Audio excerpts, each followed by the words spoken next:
If I'm walking into a house as a handyman, am I walking into the house with every possible tool that I would need to fix any problem in this house? If I have walked into the house with all the tools needed and I'm able to leave and, have a satisfied customer, then I'm spiritually fit.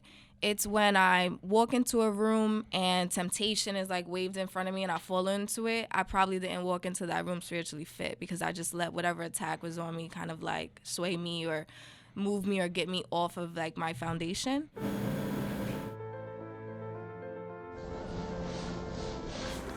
What's going on, Stay in the Course podcast listeners? Sometimes when you put your vision out there, it may seem crazy. Hey, I'm excited because I get to sit face to face with my guests, and now you guys get to see me.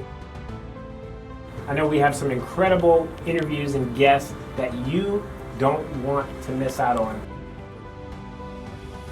Hey everyone, welcome back to the Stay in the Course podcast. I'm your host, Jimmie Johnson. This is the show where we get to meet some of the most influential thought leaders around the globe and hear their stories. My hope is that people are inspired, uplifted, and motivated to not only discover their God-given purpose, but to make a difference on this earth. And on today's show, I'm excited to talk with Corvaya Jeffries. She's a multimedia journalist and currently serves as a digital content strategist for Gannett. It's the largest newspaper publisher in the country. And Corvaya is based here in Florida, but her stories can be read all over the country, which is pretty cool. When Corvaya's not in the newsroom, she's actually curating the next collection of her timeless and vintage jewelry pieces for shopcarmenofficial.com. You can see some of her product right here. Yep. And my wife loves her jewelry. In fact, she loves the Josefina statement earrings. Yes. Earlier, I said Josephina, of course. In fact, as a member of the Stay in the Course podcast crew, you can enjoy 20% off any of her products by heading to her website, shopcarmenofficial.com, and typing in STCPod20 for 20% off. And remember, shopcarmenofficial.com because her pieces are, of course, timeless jewelry for women who don't go out of style. So, Corvaya, Yes. it's awesome to have you on the podcast. Thank you, Jimmie. Thank you for having me. So let's get to know you. So I'm thinking back to about, I think 4 years ago is when I first met you. And it's crazy how things come full circle, right? So I was a journalist. So if you're tuning into the Stay in the Course podcast for the very first time, I'm a former TV journalist, now retired. You have an incredible story. In ministry. But now I'm doing this podcast because I just can't get away from the cameras, the lights, and all of that kind of stuff. The stories. The people. But I met you about 3.5-4 years ago, and we were covering the story of a guy by the name of Greg Bryant Jr. He was an all-star football player who was shot and killed on I-95. It's a busy interstate here in Florida. And we were standing outside as I guess police were doing some type of briefing. And I saw you and I was like, who's this girl? Because I don't see too many black, female reporters out Tell in the me field. about it. Right. So I was like, let me go and introduce myself after I take care of business. And I did. I walked over and I think you were working for the Palm Beach Post at the time. And you were out there, I guess, maybe either few weeks on the job or something along the lines of that. Yeah, I had to be at the beginning of my journey in newspaper, actually. The Palm Beach Post, which is a local newspaper in Palm Beach County, South Florida. That was my entry into a newsroom. I had come from television and radio. So it must have been at the beginning of that. And I don't remember. It's crazy to me that I remember that. I actually even went back to Google search the story itself. And I remember it clear as day. And I guess I didn't make that great of a first impression, but it says a lot about how many stories we've both covered and how chaotic the industry can be. I mean, I'm sad to hear that it was a story about someone who had died, but we've covered so much. So I don't remember, but I do remember moments. I do remember moments meeting you and chatting with you, trying to get some of your sources, things like that. But not happening. But you're still in the game. So, for people, just kind of share, what you do on a day-to-day. And I told them from the very beginning of the show that you're a part of one of the largest newspaper publishers in the country. And so, as a digital content strategist, you have your hands in a lot of different newsrooms. What is that like on a day-to-day? Yeah, I get that question a lot. And it's not necessarily my favorite thing to talk about unless I'm sitting at dinner or sitting in a setting like this where I can explain it. But at the end of the day, I'm a journalist, right? I'm passionate about people, their stories, telling stories about people in underserved communities, shedding light on topics, restaurants, people, movements that are happening that otherwise no one would know about. But when it comes to digital strategy and working for Gannett, Gannett owns a plethora of newspapers and newspaper outlets in the state. And so the small team that I am on, we basically strategize how those newspapers run their business. And when it comes to content, I'm a key player in that arena. So it might be anything from editing a story that reporters have sent me to then distribute to the newspapers throughout the state. It could be coming up with a plan for a newsletter launch for one of the newspapers, a training for one of the newspapers to teach them how to, optimize social media or maximize it. How to get really good at SEO, whatever they need to kind of grow their business. And really, it's our goal to create and develop products for these newspapers so that if and when, maybe I should say, the newspaper is no longer printed, they can still sustain themselves. So I'm 100% on the digital side of the newspaper business. Everyone on my team is very forward thinking, and we're strategists, so we think big picture. Yeah, and the media landscape has changed so much, even from Every the time day. that I started to the time that I exited out the door, with no regrets. So much has changed, and just to see newspapers continue to evolve and tap into that digital landscape, because we all know it's going to come a day where there will not be any distribution of newspapers physically. Right. And so it's one of those things where like you were ahead of the curve, because like a lot of these newspaper journalists are still thinking that they can. I mean, they're adapting with the times, but it's taking them a while to kind of grab onto it. Yeah, I'm so grateful. It's only by God's grace, but I'm so thankful that I've been able to adapt and change and be fluid in the industry, because without that, I would be stuck and find myself without a job or getting laid off. I've been able to kind of keep up with the evolution of technology, and I think that has played a big part. On top of that, when I work with veterans, I realized that the main difference between me and them, granted, I'm learning from them, they're brilliant, but the main difference between them and I is that I have a sense of grace when I'm tasked with something I've never done before. So I'm not complaining, I'm not upset, I'm not resisting it, I'm open to it. And sometimes when you catch people who've been in the industry for so long, they're resisting change, and it keeps them where they are. And so when the media and the industry evolves, it kind of leaves them behind. It's sad to see, but yeah. And I think that just goes into like millennials as a whole. Like, a lot of the baby boomers are like, millennials, they are entitled. They think, no one wants to stay around for a job 20 to 30 years. They're bouncing from job to job. But I just think it's a different time. It's a different time. And so the fact that we're in that generation where we're able to learn how to do the social media, the cameras, the audio, the podcast, and putting ourselves out there and willing to learn and fail at different things is awesome. Absolutely. I will say what intrigued me most about just having the opportunity to chat with you would be the fact that you talked about, while you're still in this media climate, that you made it your intention to create a job description for yourself. And I know in the media world, it's sort of black and white, right? Right. For me as a news reporter, it was just simply you go out there, gather the news, pitch a story. If we want to cover the story, then we'll cover the story. If we don't, we don't. And so how did you go about creating that job description for yourself? And I know you said you were in TV, now you're in the digital landscape of the medium. How did you go about doing that? Yeah, that is a great question. When it came to, it really boiled down to knowing myself and self-awareness. So I'm right now 10 years into the media industry, and I've learned so much. Like I said, I've been fluid, so I've worked with many different people and been in and out of many different departments. And I got to a place in my life, separate from my career, where I had clarity. I had vision for what type of life I wanted to live, what type of woman I was becoming, what type of person I wanted to be. And too many times we separate our careers from our daily lives when in reality we're spending most of our time at work with our coworkers. And so if we're ever not fulfilled in work, it's because we're separating it from what makes us happy. So I came to a point where I thought, well, how can I build a career around the life that I want to live versus building a life around the job that I have? That's so good. Yeah, and so I got to CNN, which was something I had worked for and dreamed and dreamt about and prayed for since I was a little girl. So I finally get there, and it was a testament to how hard I've worked, the relationships that I've built and maintained, my skill set. But I was not 100% fulfilled, and it was not what I may have expected.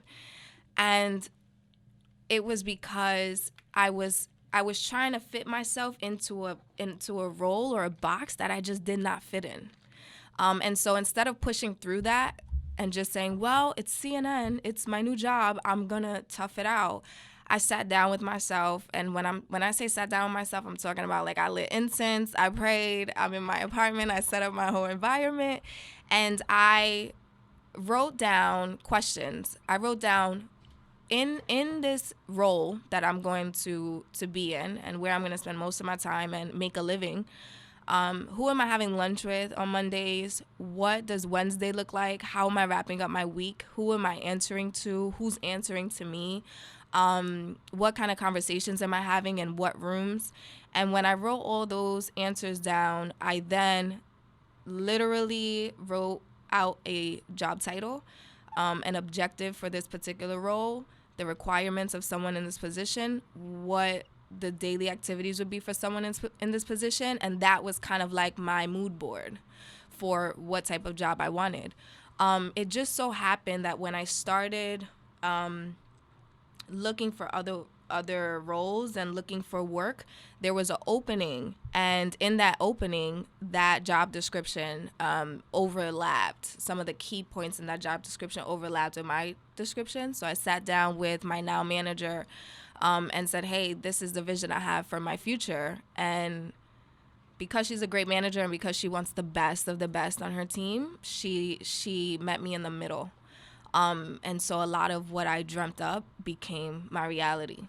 And I think some people are sometimes fearful to dream what their ultimate job description for themselves is because they're so confined to what this job description on a website says.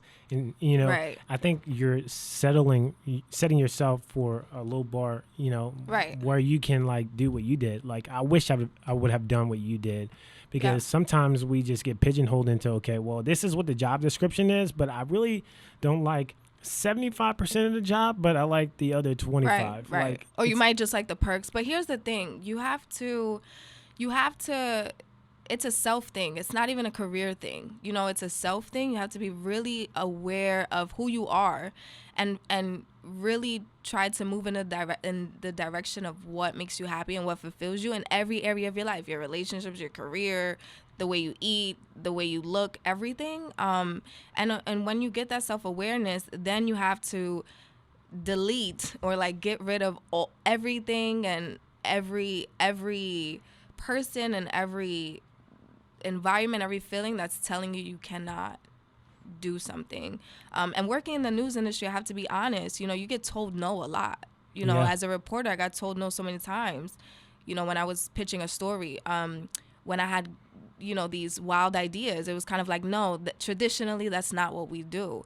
And so when I created this job description and I dreamt up this title, I realized that it was something that didn't exist. And I had to kind of like say, I'm only going to accept this, or I'm going to figure something else out. I was not going to settle for a position that didn't fit who Corvaya was. Super bold. I mean, at that point, I was about 8.5 years into my industry, and I was really willing to risk it all. And it played out well for me. And so how did you go about navigating that? I mean, obviously you compiled the list of, okay, this is what I envision as the, creating a job description for myself that I would be willing to accept.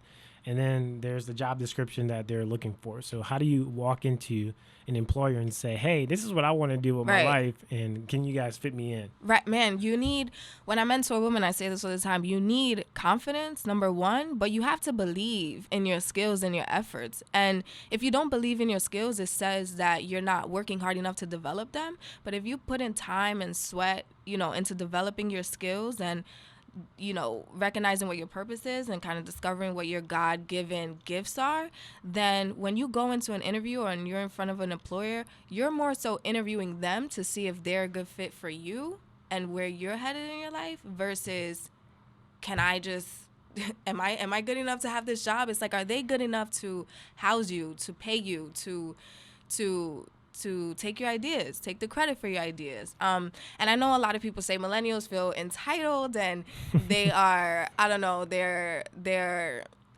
want to charge for everything and they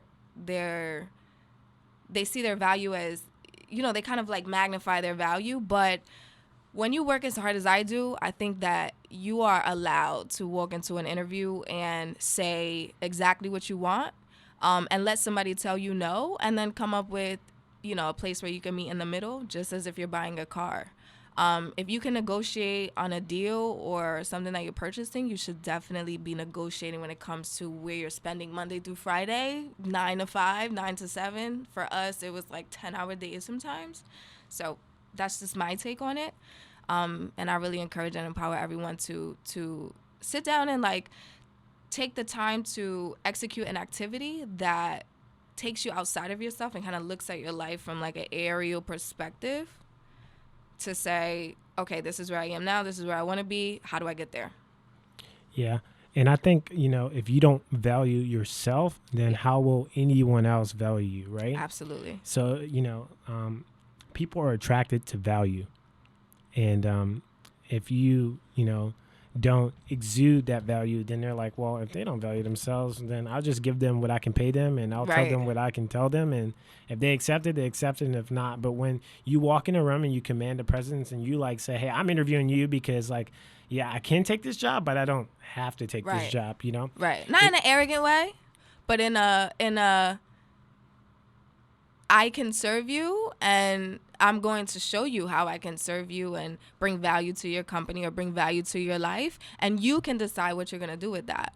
Whatever way you decide to go, I'm going to be okay. And you have to like really believe that you are going to be okay, regardless of what rejection comes at you. So career-wise, let me just throw this in there. So I tell women I mentor a few crazy things. And if they're crazy enough to like listen to me, then they do exceptionally well. But I would say that when you walk into an interview, wear a royal blue suit, like wear a hot pink sweater, like wear, if it's a man, like wear a metallic jacket, like wear whatever you would wear if you're going to dinner with a really good friend to a nice place. You know what I mean? And I think that just with something as small as what you're wearing, maybe it's a statement piece of jewelry or like a red lipstick or whatever it is, it kind of sets the tone for how people view you and treat you. Like if you're bold enough to wear a royal blue suit in an interview, you're bold enough to really say and do whatever you please in that interview. And so I think it commands this like certain type of respect. I think that's pretty funny because like immediately when you said that, it just reminds me of me attending a journalism conference. And I want to say it was in Minneapolis, the National Association of Black Journalists. Yeah. And I showed up like on a Thursday at the career fair with like a leather jacket, some black pants, and some black leather boots or something like that with a Ferragamo belt. Like I showed up like fly. Like, is he a journalist or is he a poser? Like, right? Right. And everyone in the room just turned their head. Good and for I remember you. that moment because they were like, well, who is this guy think he is? And I'm like, I'm just being me. I just got out in the airplane. Good for you. And I went into the career fair and I wasn't obviously like trying to interview for a job at that point. I had a job at that point. So maybe my confidence level was above the roof. But I just remember that. So I think you're right. When you walk in a room and you, just come as who you are, it sets yourself apart from people they may see. Like everyone goes to an interview with a blue suit. A black one or a gray one, the white button down. And also I think in this day and age, when it comes to job hunting, job searching, applying for work, to anyone listening, whether you have a career, you're just looking for another job to pay your bills, companies are looking for perspective. They want unique and different perspectives, and they value the way that you think. So if you walk into a room thinking like everybody else, even before you get into the interview room and you're thinking, okay, well, what does everyone else wear to an interview? That's what I need to wear. The company they already have a candidate that they will put above you because they're going to respect and appreciate someone who has a different perspective and a different way of thinking before they go with what's safe, I think. And the companies that are not doing that are really falling behind. We've seen it. So Yeah, and one thing we do well at our church is we're big on personality types. And even Enneagrams, if you're not familiar with any of those, Google it. Like, it will really help you identify the core team that you have around you. And so it's important to know the people that you have in your circle, because you want people from many different perspectives. And if you have some of the same people in your circle, you're probably missing a different perspective, and you're probably not analyzing and really giving yourself a full range of possibilities, because you have two of the 5 people in your team that are the same personality trait. Right. And another thing that I want to talk about today, and we kind of chatted about before this podcast, was just having this, just being aware of your spiritual wellness. Yeah. Right? And I believe you said this when I had this pre-interview questionnaire that I had you fill out. You said, like, making sure that you were spiritually fit. Yes. So, like, huge. I want to say that probably tied into your exit from CNN. And so if you can delve into that season of your life and like when you started to analyze whether it was like spiritually aligned, your career with that, right, and also making sure you were spiritually well. Right. You're absolutely right about me being spiritually fit, or spiritual wellness being, my priority at the time when I left CNN. But to kind of explain what I mean by spiritual fitness or being spiritually fit, for me, it's can I walk into a room and be attacked and walk out of that room okay? If not, I'm not spiritually fit. So it's almost like, if I'm walking into a house as a handyman, am I walking into the house with every possible tool that I would need to fix any problem in this house? If I have walked into the house with all the tools needed and I'm able to leave and, have a satisfied customer, then I'm spiritually fit. It's when I walk into a room and temptation is like waved in front of me and I fall into it, I probably didn't walk into that room spiritually fit, because I just let whatever attack was on me kind of like sway me or move me or get me off of like my foundation. So ways to be spiritually fit, it really just depends on the person and their lifestyle and what they believe. But for me, it's about making sure I have all my tools intact. So when I'm attacked, I know what tools I'm pulling on. Am I going to pray about this? Am I going to write this down? Is there someone I can call on? I try to make sure that I check myself, even before I go to social events. You know what I mean? Am I spiritually fit? Is my heart in the right place? Is my motive in the right place? Like, what is my motive for going to this place? What is my motive for speaking to this person? And if I can't check myself in that way, then I'm not spiritually fit, and therefore I should not move. I should probably be still and wait till I can find myself. So when it comes to my career,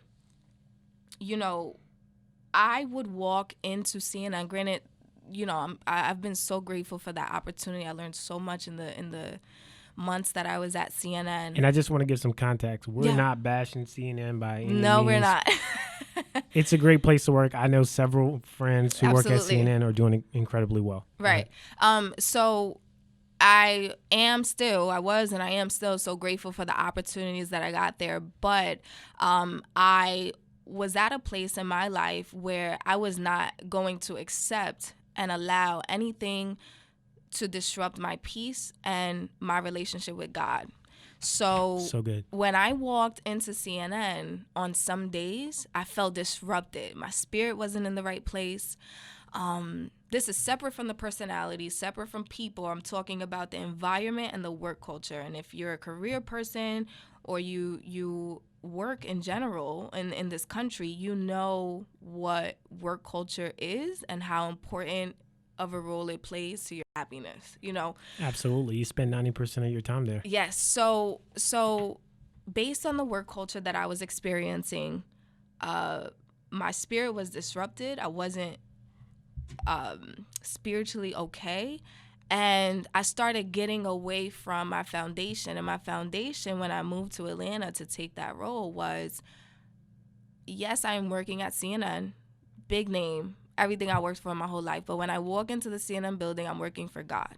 Like, that is, you know, we have to find purpose in everything we do. So when I walk into CNN, I work for God. But I kept getting away from that when I would walk into that building. And so I noticed that it was like disrupting who I really was in my core. So I wasn't spiritually fit, and I had to get back on my spiritual fitness game. Or spiritual treadmill. Yes. My spiritual dumbbells.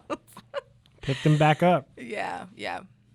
And so, you know, now you're here in South Florida. Obviously, things have dramatically changed since then. You've launched a number of business ventures. I recall you launching a business by the name of the Career Penny.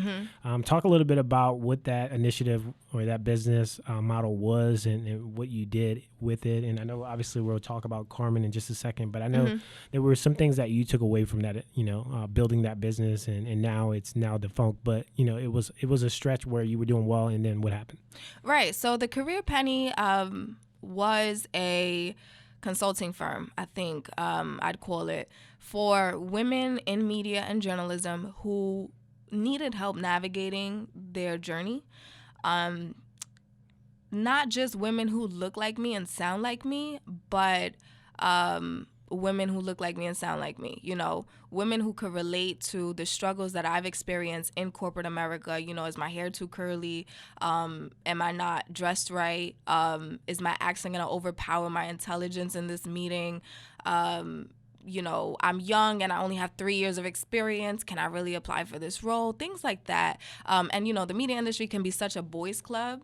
So I wanted to help women separate from mentoring. I wanted to help them in a bigger way.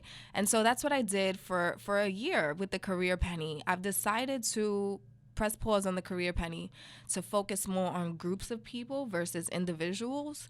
I noticed that a lot of the clients I was having were having the same career struggles. They were overworked and underpaid. So number one, they couldn't really pay me, and I still helped them.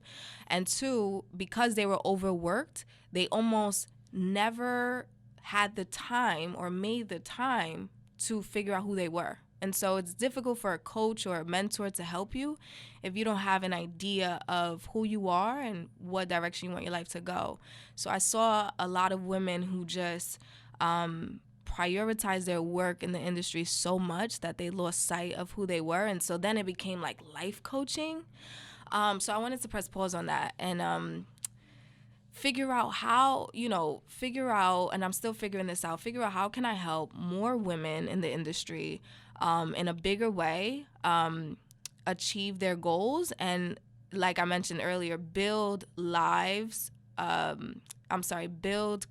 around the lives that they want to live versus building, their life around the jobs that they have. And I haven't figured that out yet. So that was the Career Penny, and we'll see what the future holds. And I know, just having a background in TV news and just journalism as a whole, it's extremely difficult for women because, women are criticized by the way they look, their weight. Yep. Obviously all journalists are, they critique, your voice. I mean, everything about you, what you wear, how you wear your hair. Yeah. Or is she pregnant again? Right. Like, the list goes on and on for women, but I have noticed a shift in times now. Right. But it still is extremely difficult for those trying to break into business for the very first time. So, I mean, I commend you for, trying to assist those young ladies because it is difficult. I remember having conversations with mentors, but I think men have a tremendous advantage, even with the pay scales, still to this day. Right. in the journalism industry. So I believe that's still a need. Just finding a way to meet that need is Yes. sometimes always the difficult. It can't just be, consulting, call me if you need help or set something up. A lot of people don't even recognize what their pain points are in the industry or where they need help. So we'll see. I'm excited about, continuing to help people, number one, do what I've done, but two, figure out, help them figure out what their superpower is and how they're going to take that and use that to grow in the industry and not be confined to like what corporate America tells you need to do or what, the journalism industry looked like 20 years ago. You having to fit that mold. So we'll see. Well, Corvaya, you obviously have Carmen, the jewelry line that many people are seeing sitting here on the table. Yep. Beautiful. Which I'm wearing also. Nice. Yes. So, like, how did you birth this business? And, what was your inspiration behind it? Yeah. So Carmen was a passion project for me when I was working at CNN in Atlanta. I needed a creative outlet. I needed, I've always been a creative thinker. It served me well in the industry. But I needed something separate from work, my day-to-day, that I could get my hands on and do, something that inspired me, that was a creative outlet for me. And on top of that, when I started Carmen, I had just lost my godmother, Karen. Karen died to kidney and liver failure in her mid-50s, very young. But she is essentially my mother's best friend who helped and aided my mother in raising me. So we were very, very close. And this had been the second woman very close to me that I had lost by death. And I know how dangerous those emotions, dealing with grief and death, can be to, I know how dangerous they can be to your career, to your relationship. So I wanted a outlet to kind of channel that energy and that grief. So that's how Carmen came about. I started shopping for vintage jewelry for myself. When I would get it, I would clean it, restore it. Sometimes I would change things around, and I collected multiple pieces to the point where I said, I think I should sell these pieces. Started selling the pieces and realized that if I ever ran out of all vintage items, there's only one of each, it's one of one pieces, then I should have something, for women to buy at any time. That's how the other collections came about. And next thing you know, I'm setting up an online store, selling to my friends and family, and, building the brand from the bottom up. So.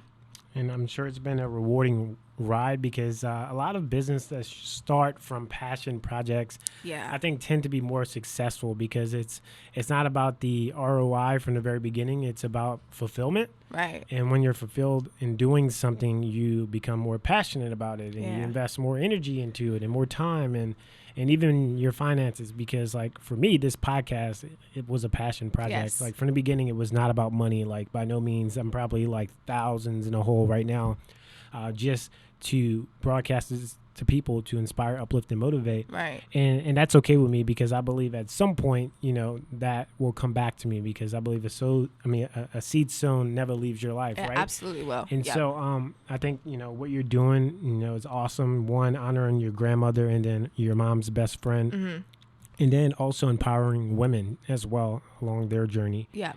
And so moving on from... Wait, before we move on, let me just say one thing. Got it.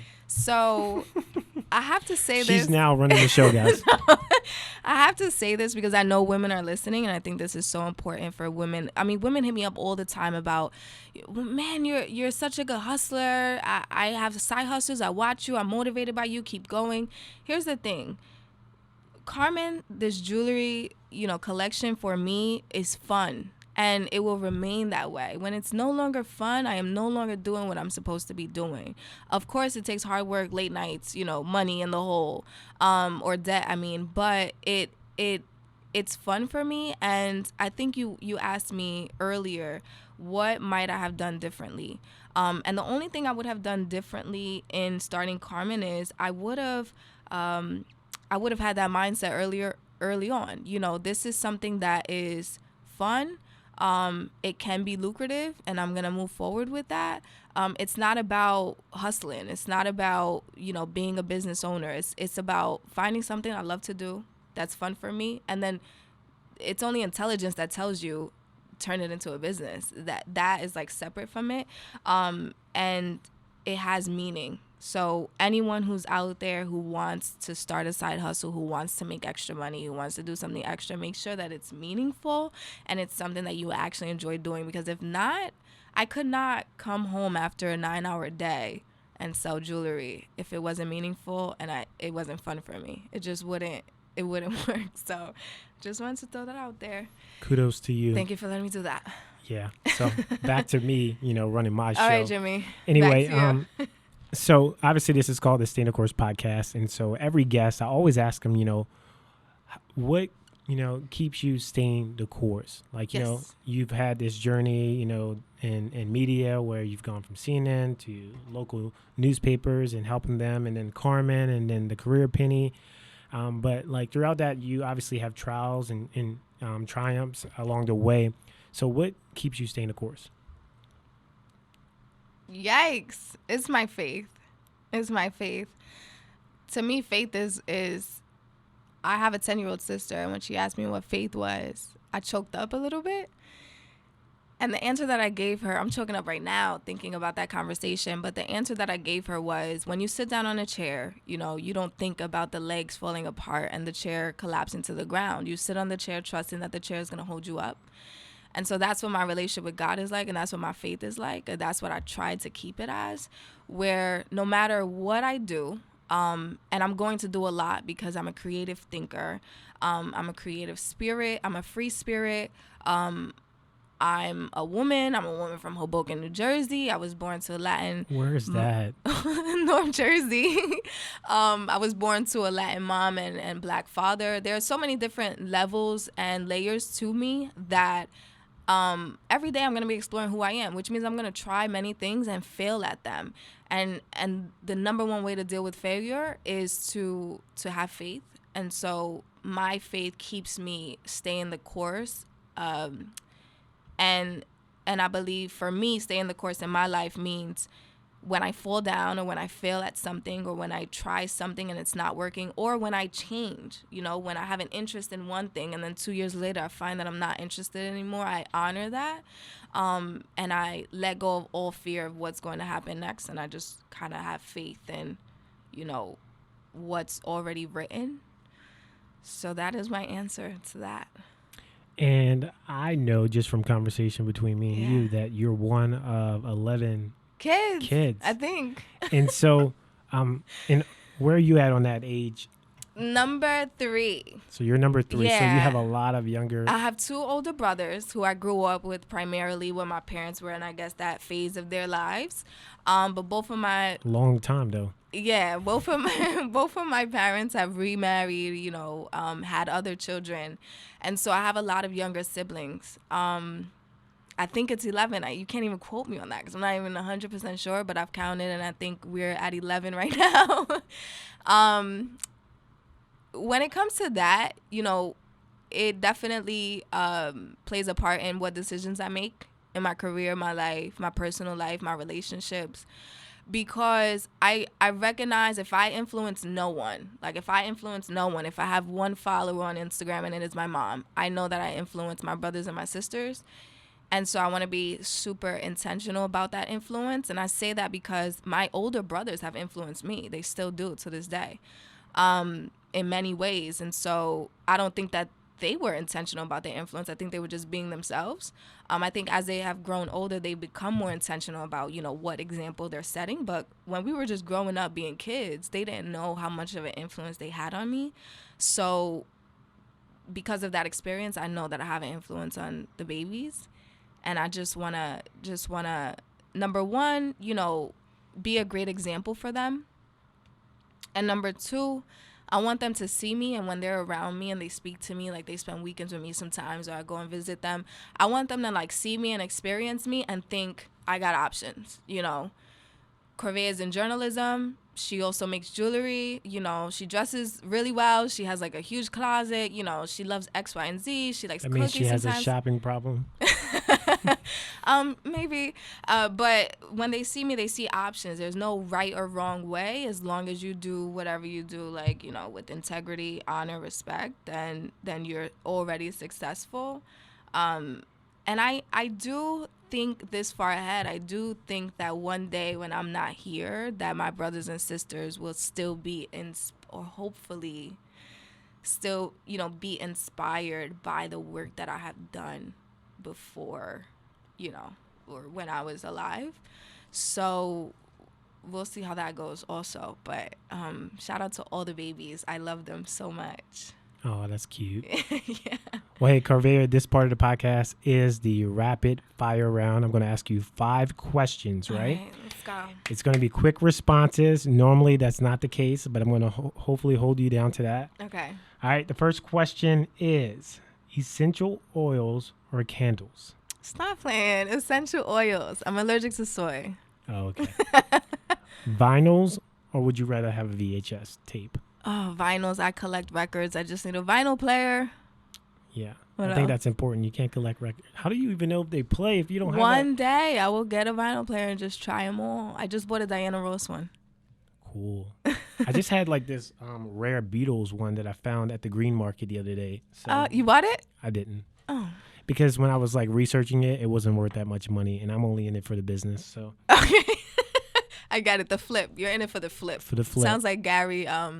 Gary V. Yes, Gary V. Yeah. Number 3, I am fearful of what?